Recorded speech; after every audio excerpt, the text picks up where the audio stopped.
How to hard reset Havit Space S1 wireless Bluetooth earbuds, earphones, headphones. You're going to want to do this for one of two reasons with these headphones.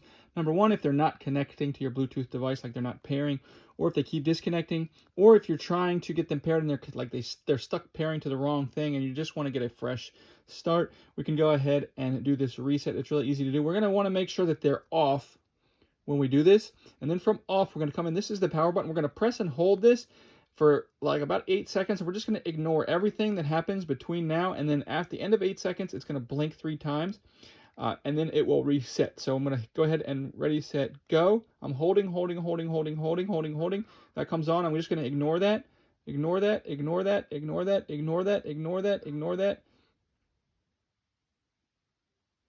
Boom, boom, boom. You see those red 3 clicks? Now I can let go. Now it's going to turn back on, go into pairing mode, and I can go ahead and pair them and set them up like a brand new set of headphones.